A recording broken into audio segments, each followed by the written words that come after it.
Шай ежелден белгілі пайдалы сусындардың бірі. Құрамында көптеген денсаулыққа пайдалы заттар болғанымен соңғы кездері кең етек алып жүрген дорбадағы шайлардың зияны жоқ емес. Бұл жерде дорбадағы деген мыналар, яғни ағылшыннан tea bags деген сөздің қазақша баламасы.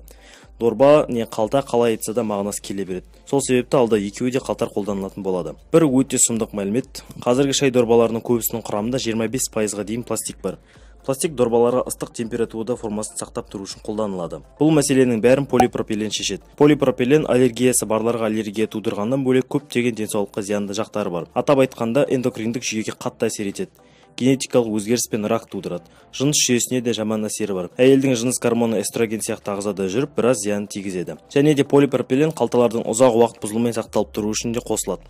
Бұл суретте 6 ай бойы ыдыраған шай қалтасы, ал бұл суретте 6 ай ыдыраған және 1 жыл топырақта тұрған қалта.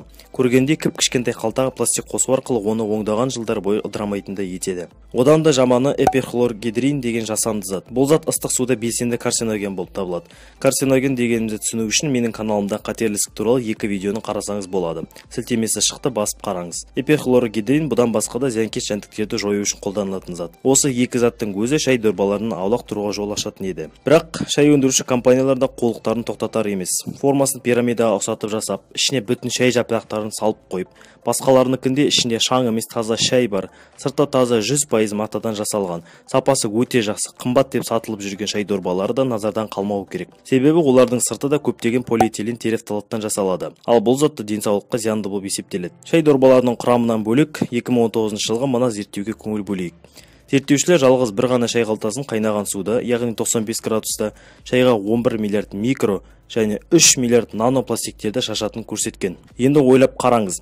Бір адам бір кесе шаймен осыншама пластикті қабылдайтын болса, және сол пластиктер канцероген болса, онда адамның раққа шалдығуы да бірнеше жылға жақындап кетеді. Сол үшін де ғалымдар шай қалталарын емес, таза шай жапырақтарын металл сүзгіге қайнатып ішкенді жөн деп санайды.